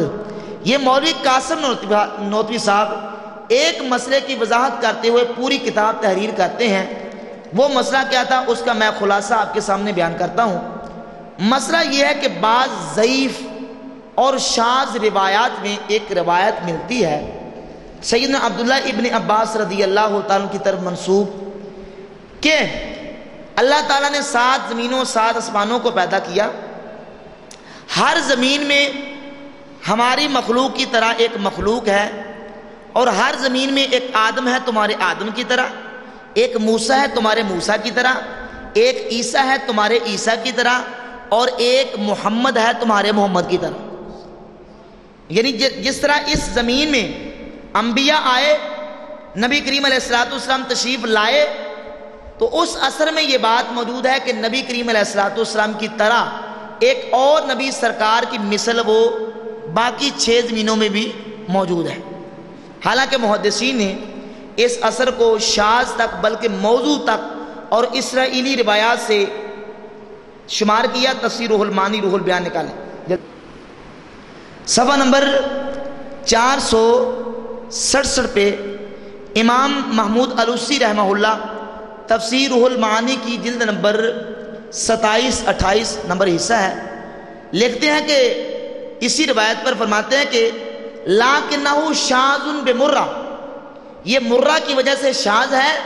اور امام ابو حیان نے فرمایا ھذا حدیث لا شک فی وضعہ، اس حدیث کے جھوٹا ہونے میں کوئی شک. بولے نا، میں اپنی بات نہیں کر رہا.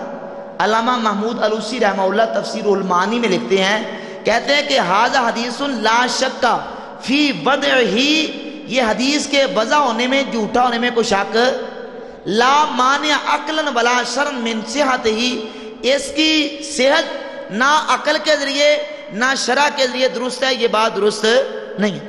تو اس اثر ابن عباس کی وضاحت کرتے ہوئے مولوی قاسم ننوتوی نے نبی پاک علیہ السلام کی ختم نبوت پر ڈاکہ مارا اور ختم نبوت کے معنی کو تبدیل کیا. ختم نبوت کا معنی کیا ہے؟ بولے نا، کیا معنی ہے؟ یہ معنی کس نے کیا ہے؟ ہمارے آقا کریم علیہ السلام. نبی کریم علیہ السلام نے کیا معنی کیا ہے؟ آخری نبی. صحابہ نے کیا معنی کیا؟ تابعین نے کیا کیا؟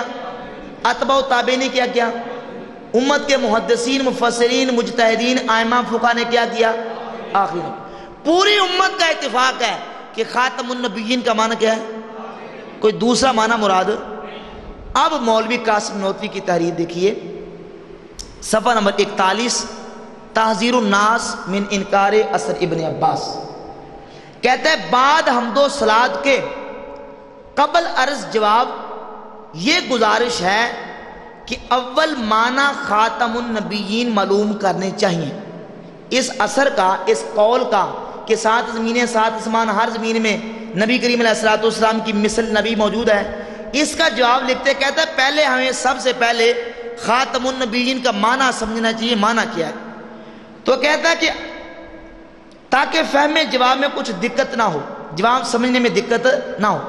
سو عوام کے خیال میں تو رسول اللہ صلی اللہ علیہ وسلم کا خاتم ہونا بئی معنی ہے کہ آپ کا زمانہ انبیاء سابق کے زمانے کے بعد اور آپ سب میں آخری نبی ہیں.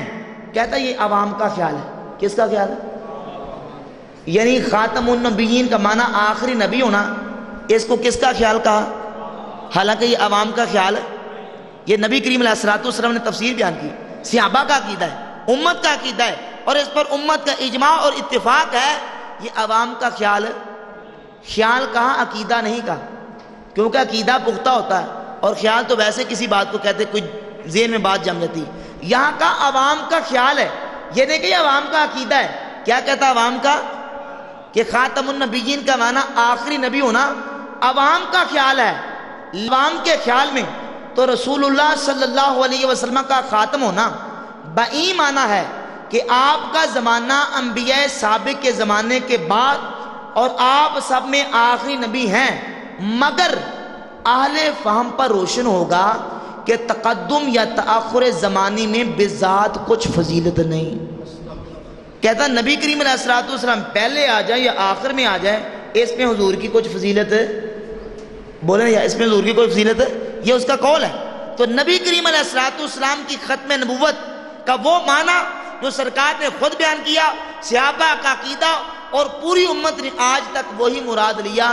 اس کو قاسم نوتوی بانی دارالعلوم دیوبند نے کہا یہ عوام کا خیال ہے، اور نبی کریم علیہ السلام کا پہلے آ جانا یا آخر میں آ جانا کوئی فضیلت کی بات نہیں.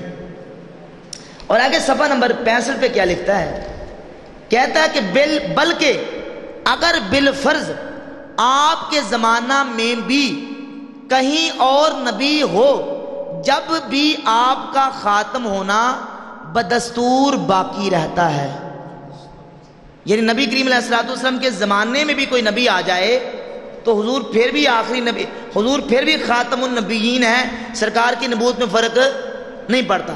حالانکہ اگر حضور کے زمانے میں کہیں کوئی نبی آ جائے، جس طرح بعدیت ختم نبوت کے منافی ہے، اس طرح معیت بھی ختم نبوت کے منافی ہے.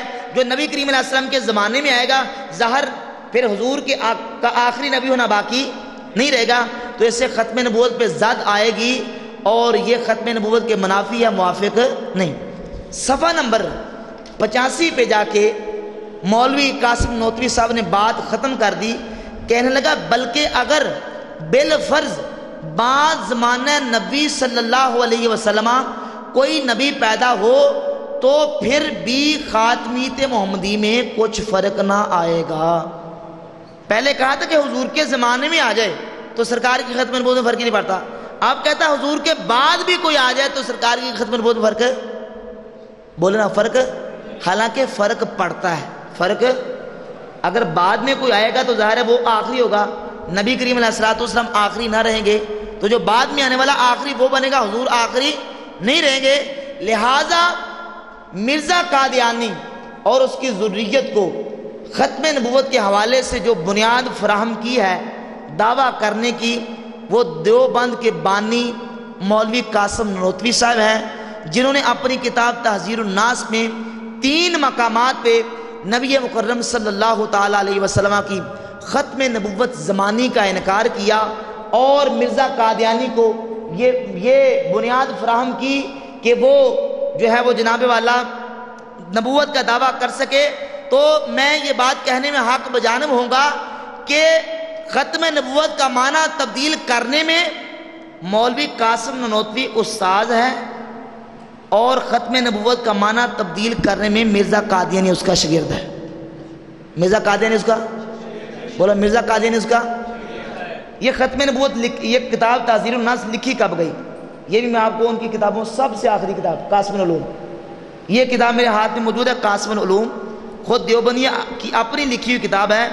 اس میں باقاعدہ 1291 ہجری اس کا سن لکھا ہے، اور یہ مرزا غلام محمد قادیانی کے دعویٰ نبوت سے پہلے کی ہے۔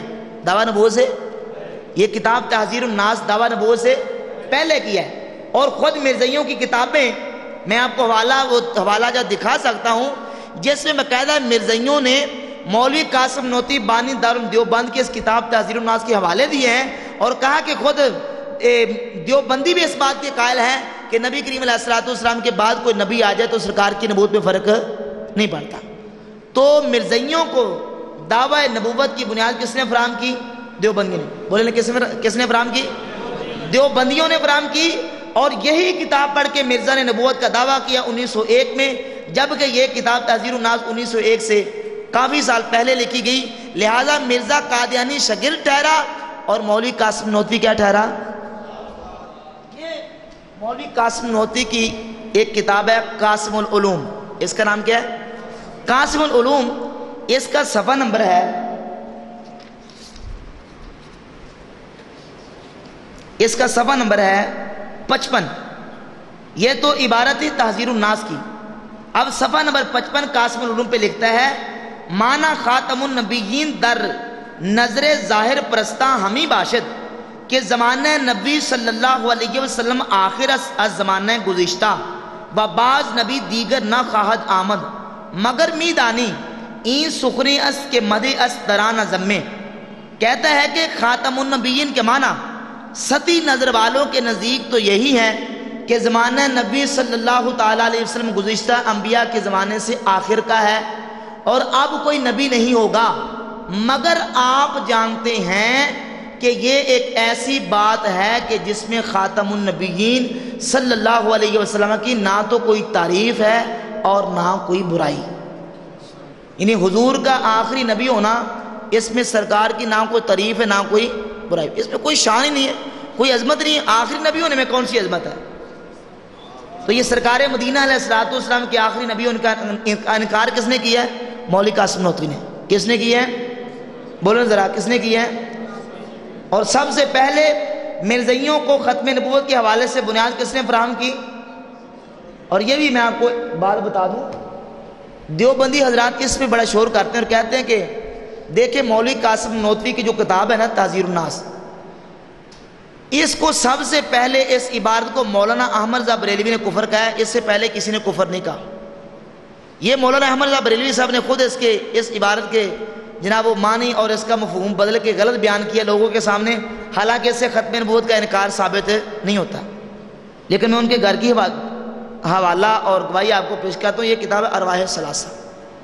ارواح ثلاثہ مولوی اشرف علی تھانوی صاحب نے اس میں مولوی قاسم نوتوی کا واقعہ بیان کیا کہ مولوی قاسم نوتوی صاحب جب رامپور پہنچے تو وہاں وارد و صادر کا نام اور پورا پتہ وغیرہ داخلہ شہر کے وقت لکھا جاتا تھا۔ حضرت اپنا نام خورشید حسن تاریخی نام بتایا اور لکھا دیا۔ جب شہر رامپور داخل لگا نا مولوی قاسم نوتوی، تو انہوں نے پوچھا کہ آپ کا نام کیا؟ تو نام کیا بتایا؟ خورشید حسن۔ نام کیا بتایا؟ خورشید حسن۔ کیوں؟ اس لیے بتایا کہ تحذیر الناس لکھ چکا تھا اور تحذیر الناس ہندوستان میں پھیل چکی تھی۔ اب مسلمان اس کے در پہ تھے کہ اس نے کیا کر دیا، ختم نبوت کا معنی بگاڑ کے رکھ دیا۔ تو اب جب رامپور میں آئے تو اپنا نام بدل کے بتایا اور ایک نہایت ہی غیر معروف سرائے میں مقیم ہوئے۔ اس میں بھی ایک کمرہ چھت پر لیا۔ یہ وہ زمانہ تھا کہ تحذیر الناس کے خلاف اہل بدعت میں ایک شور برپا تھا۔ مولانا کی تکفیریں تک ہو رہی تھیں۔ مولانا کی تکفیریں مطلب کافر کہا جا رہا تھا۔ کیا کہا جا رہا تھا؟ تو مولانا احمد صاحب بریلوی رحمۃ اللہ علیہ کے کافر کہنے سے پہلے ہندوستان میں مولوی قاسم نوتوی کی تکفیریں ہو رہی تھی۔ مولوی قاسم نوتوی کی، تو پتہ چلا کہ قاسم نوتوی کو کافر کہنا اور اس کے تحذیر الناس کے کفریات کو گنانا صرف امام احمد صاحب بریلوی رحمۃ اللہ علیہ کا کام نہیں، بلکہ اعلیٰ عظیم البرکت رحمۃ اللہ سے پہلے بھی جو علماء اہل سنت تھے انہوں نے بھی مولوی قاسم نوتوی کی اس تحذیر الناس کو کفر کہا اور کہا کہ مولوی قاسم نوتوی ختم نبوت کا معنی تبدیل کرنے کی وجہ سے کافر ہے۔ اسی صفحہ نمبر ہے 249، ارواح ثلاثہ یعنی حکایات اولیاء، صفحہ نمبر 249۔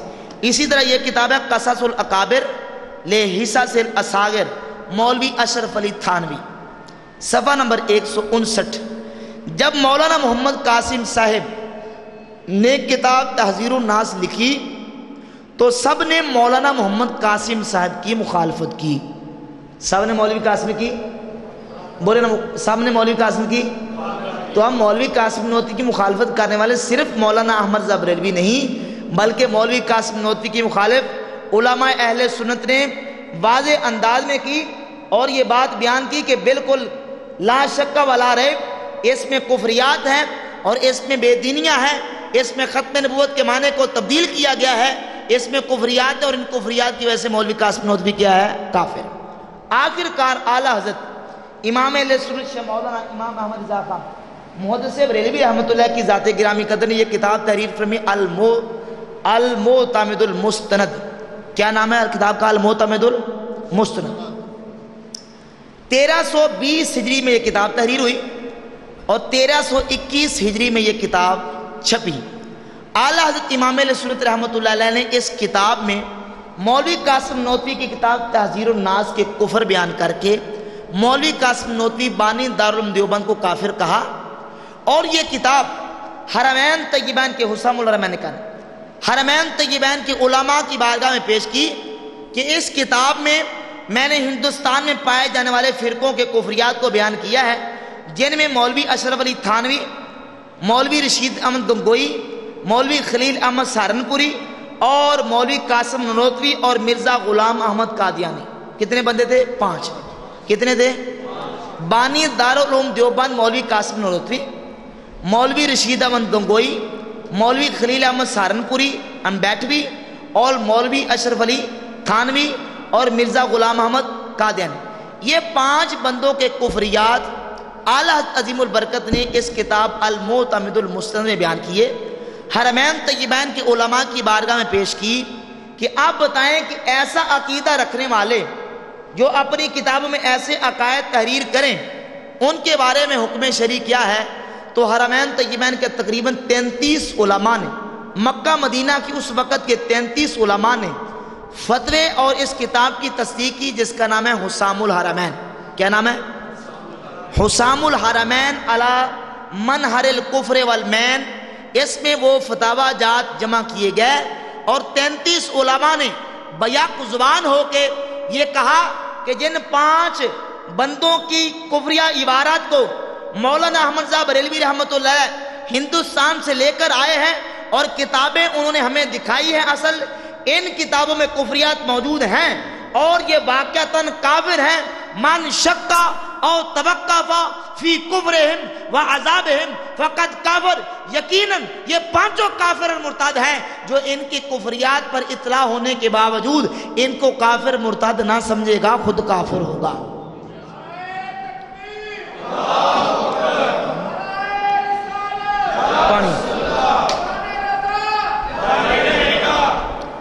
اور اسی حسام الحرمین کی تصدیق الصوارم الہندیہ کے نام سے مولانا حشمت علی صاحب لکھنوی رحمہ اللہ، اہل سنت و جماعت کے بہت بڑے مناظر اور بہت بڑے عالم دین، مولانا حشمت علی لکھنوی رحمہ اللہ نے پورے ہندوستان میں جگہ جگہ جا کے علماء اہل سنت کی حسام الحرمین پہ تصدیقیں لی۔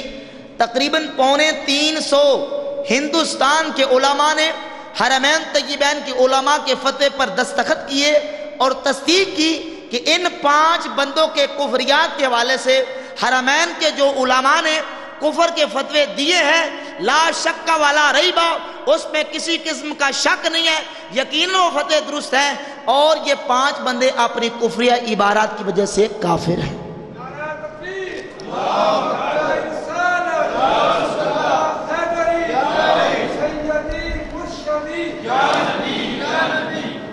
اس کا نام ہے الصوارم الہندیہ۔ کیا نام ہے؟ ہندی علماء کی تلواریں دیوبندیوں کی گردنوں پر ہیں۔ تو اعلیٰ حضرت رحمۃ اللہ علیہ اور ہندوستان کے علماء اور حرمین طیبین کے علماء نے یہ نہیں دیکھا کہ یہ اپنے آپ کو سنی کہتا ہے، یہ اہل سنت کا نام لیتا ہے، کیونکہ ہمارا عقیدہ ہے ہم تکفیر کے مسئلے میں اپنے پرائے کا امتیاز، یہ مقالات کاظمی نکالے، بڑی پیاری اور بڑی زبردست بات سید احمد سعید کاظمی شاہ صاحب نے اس مسئلے میں کی ہے، ذرا اپنے دل کے کانوں کی کھڑکیاں کھول کے سنیں۔ آپ فرماتے ہیں مقالات کاظمی کی جلد نمبر 2 صفحہ نمبر 299 پہ، فرماتے ہیں مسئلہ تکفیر میں ہمارا مسلک ہمیشہ سے یہی رہا ہے کہ جو شخص بھی کلمہ کفر بول کر اپنے قول یا فعل سے التزام کفر کر لے گا تو ہم اس کی تکفیر میں تعامل نہیں کریں گے، خواہ وہ دیوبندی ہو یا بریلوی، لیگی ہو یا کانگریسی، نیچری ہو یا ندوی، اس بارے میں اپنے پرائے کا امتیاز کرنا اہل حق کا شیوا نہیں۔ یہ ہمارا اپنا ہے، اسی ہم کچھ نہیں کہیں گے، یہ تو سنی ہے، یہ بریلوی ہے، بریلوی ہو یا جو ہو، سنی ہو یا جو ہو، اگر اس کے عقائد میں کفر موجود ہے تو ہم اسے کافر کہنے میں جو ہے وہ پیچھے نہیں رہیں گے، ہم اسے کافر کہیں گے۔ ہم اسے کیا کہیں گے؟ کافر کہیں گے۔ ہم اس کا لحاظ یہ نہیں کہ اپنا ہے تو چھوڑ دو، بیگانہ ہے تو اس کو رگڑ دو، جس طرح ہمارے ایک ماحول بن چکا ہے۔ تو یہ اہل حق کا شیوا، اہل حق کا طریق یہ ہے کہ جو بندہ کفر کر کے التزام کفر کرے گا، اپنا ہو یا بیگانہ، ہم اسے کیا کہیں گے؟ کافر کہیں گے۔ اس کا مطلب یہ نہیں کہ ایک لیگی نے کلمہ کفر بولا تو سارے لیگی کافر ہو گئے۔ یہ بھائی نے سوال کیا، ذرا غور سے سن لیں۔ اس کا یہ مطلب نہیں کہ ایک لیگی نے کلمہ کفر بولا تو سارے لیگ کافر ہوگی، یا ایک ندوی نے ایک التزام کفر کیا تو معاذ اللہ سارے ندوی مرتد ہو گئے۔ ہم تو بعض دیوبندیوں کی عبارت کفریہ کی بنا پر ہر ساکن دیوبند کو بھی کافر نہیں کہتے۔ جو دیوبند میں شہر میں رہتا ہے ہم اسے کافر نہیں کہتے، ہم اسے کہتے ہیں جو کفریہ عقائد رکھتا ہے۔ اور فرماتے ہیں چاہے جائے کہ تمام لیگی اور سارے ندوی کافر ہوں، ہم اور ہمارے اکابر نے بارہا اعلان کیا کہ ہم کسی دیوبند یا لکھنؤ والے کو کافر نہیں کہتے، ہمارے نزدیک صرف وہی لوگ کافر ہیں جنہوں نے معاذ اللہ اللہ تعالیٰ اور اس کے رسول صلی اللہ علیہ وسلم و محبوبان اعزی کی شان میں سری گستاخیاں کی، اور باوجود تنبیہ شدید کے انہوں نے اپنی گستاخیوں سے توبہ نہیں کی۔ نیز وہ لوگ جو ان کی گستاخیوں کو حق سمجھتے ہیں اور گستاخیاں کرنے والوں کو مومن، اہل حق، اپنا مقتدا اور پیشوا مانتے ہیں، اور بس ان کے علاوہ ہم نے کسی مدعی اسلام کی تکفیر نہیں کی، کسی اسلام کا دعویٰ کرنے والے کی تکفیر۔ تو کن کو کافر کہتے ہیں؟ جو کفری عقیدہ رکھتے ہیں یا کفری عقیدہ رکھنے والوں کے ہم نوا، ہم نوالا، ہم پیالہ ہیں اور انہیں مسلمان اور مومن سمجھتے ہیں، ہم انہیں کافر کہتے ہیں۔ ہم انہیں کیا کہتے ہیں؟ کافر کہتے ہیں۔ ایک منٹ۔ اسی حوالے سے مرزائیوں کے ختم نبوت میں نقب لگانے کے حوالے سے یہ ان کی کتاب ہے آفتاب نبوت. ان کے حکیم الاسلام قاری طیب صاحب نے بڑی خطرناک بات اور نبی کریم علیہ الصلوۃ والسلام کے ختم نبوت کے حوالے سے ایک ایسی عجیب بات کی. کہتا جب یہ صورت ہے کہ تو حضور کی شان محض نبوت ہی نہیں نکلتی بلکہ نبوت بخشی بھی نکلتی ہے کہ جو بھی نبوت کی استعداد پایا ہوا فرد آپ کے سامنے آ گیا نبی ہو گیا. بات سمجھ آ رہی ہے؟ یعنی جو بندہ بھی نبی کریم علیہ الصلوۃ والسلام کے سامنے ایسا ہے کہ جس میں نبوت کی صلاحیت تھی، سرکار نے اس پر نگاہ ڈالی، وہ نبی ہو گیا. تو کیا مطلب نکلا؟ وہی مرزے والا نا. مرزے نے کہا کہ نبی کریم علیہ الصلوۃ والسلام نے مجھ پر توجہ فرمائی ہے اور میں سرکار نہیں ہیں. کہتا ختم نبوت کے معنی قطع نبوت کے نہیں، حالانکہ نبی کریم علیہ الصلوۃ والسلام نے خود فرمایا ان الرسالۃ والنبوۃ قد انقطعت، نبوت اور رسالت منقطع ہو گئی، اب نبی اور رسول پیدا ہو سکتے. لیکن دیوبندیوں کا حکیم الاسلام قاری طیب دار دیوبند کا محتمم لکھتا ہے کہ یہ کہنا کہ نبوت کے معنی قطع نبوت کے ہیں یہ درست نہیں ہے. صفحہ نمبر ہے اس کا 292. تو پتہ چلا کہ مرزا قادیانی کو نبوت کے حوالے سے دعویٰ کرنے کی جو بنیاد فراہم کی گئی ہے، یہ سب سے پہلے کس نے بنیاد فراہم کی ہے؟ یہ ہے کتاب مجالس حکیم الامت. اس کا ایک حوالہ رہا کرتا، چلو نوٹ کر لیں ابھی. مجالس حکیم الامت مولوی اشرف علی تھانوی کے حوالے سے اس کی مجالس کا ذکر مولوی شفیع کراچی والے نے کیا ہے. کہتا کہ مرزا قادیانی کے متعلق حضرت مولانا محمد یعقوب صاحب کی رائے تو پہلے ہی سے شدید تھی. اس کی کتاب براہین احمدیہ دیکھ کر فرمایا کہ اس میں عیسائیت کی بو آتی ہے، مگر حضرت گنگوئی شروع میں نرم تھے، مرزا کی طرف سے طویلیں کرتے تھے. مرزا کی طرف سے تو مرزا کی طرف سے طویلیں کرتے رہے. صفحہ نمبر بولا نہیں، صفحہ نمبر 279. تو یہ حوالہ جات میں نے آپ کے سامنے رکھے. ان حوالہ جات کی روشنی میں یہ بات واضح اور عیاں ہوتی ہے کہ مرزا قادیانی کے رد کرنے میں اور اس کو کافر و مرتد کہنے میں سب سے پہلے اولین کردار کنہوں نے ادا کیا؟ علماء بولے کنہوں نے ادا کیا ہے؟ اور اس وقت سے لے کر آج تک بحمدہ تعالی اہل سنت و جماعت کے علماء ہی کا یہ مشن ہے کہ ہر کفر بکنے والے کو، ہر بے ایمان کو جس کا تعلق کسی فرقے کسی مذہب کے ساتھ ہو، جب وہ دین اسلام کے کسی عقیدے کے حوالے سے وہ کفری عقیدہ اپناتا ہے تو ہم اسے کافر اور مرتد کہتے ہیں، ہم کبھی اسے مسلمان کہہ سکتے ہیں نہیں.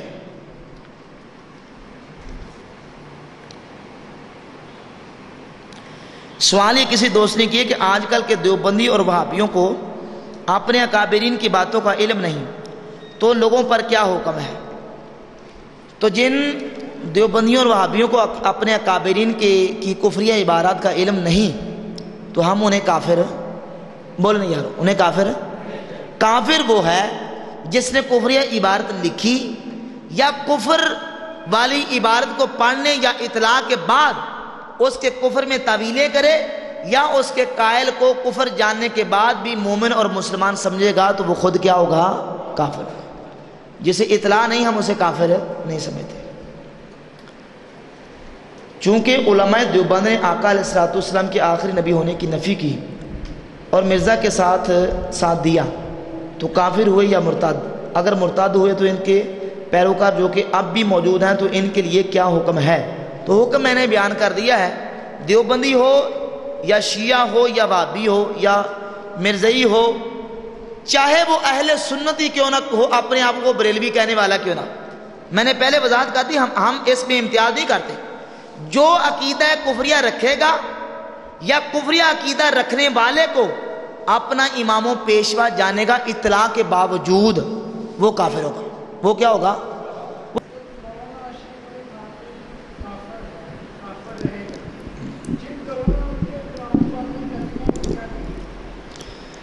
جو ترجمہ انہوں نے رکھا ہے تو اس سے تو معاذ اللہ کفر لازم نہیں ہے گا نا کہ جس نے ترجمہ رکھا تو وہ کافر ہو جائے گا.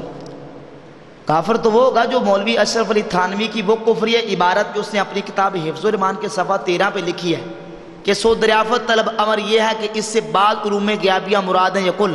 کسی نے سوال کیا تھا کہ نبی کریم علیہ السلام کو عالم الغیب کہنا یا حضور کو علم غیب ہے یا نہیں؟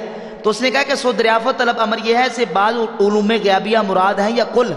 اگر بعض علوم غیبیہ مراد ہیں تو اس میں حضور ہی کی کیا تخصیص ہے؟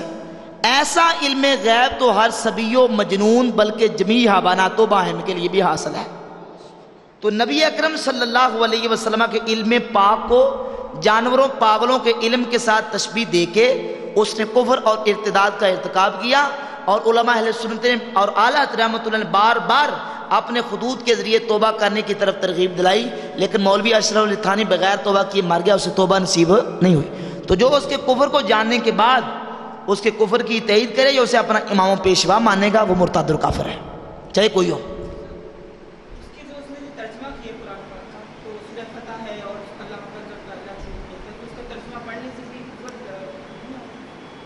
بچے تو پہلی بات تو یہ کہ وہ جو اشرف علی تھانوی کا ترجمہ نا ماکر و ماکر اللہ، اس میں آج کل جو چھپ کے آ رہا ہے، میں نے جو دیکھا ہے نا، اس میں مکر والا لفظ نہیں ہے، اس میں خفیہ تدبیر ہے.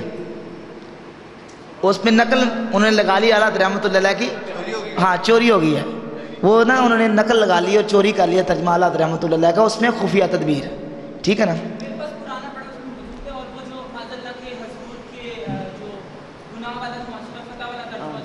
اس میں وہ طویل کرتے ہیں، وہ طویل کرتے ہیں تو اس سے جب وہ کفر لازم نہیں آتا.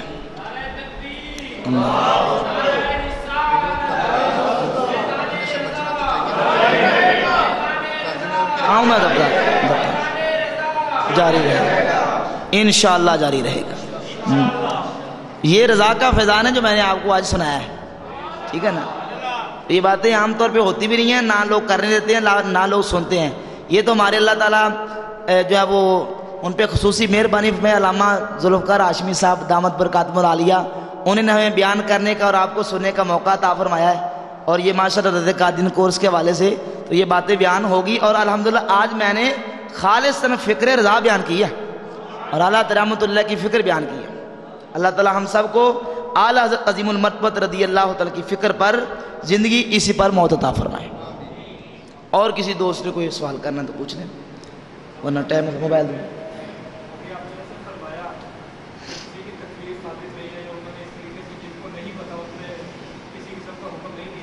جی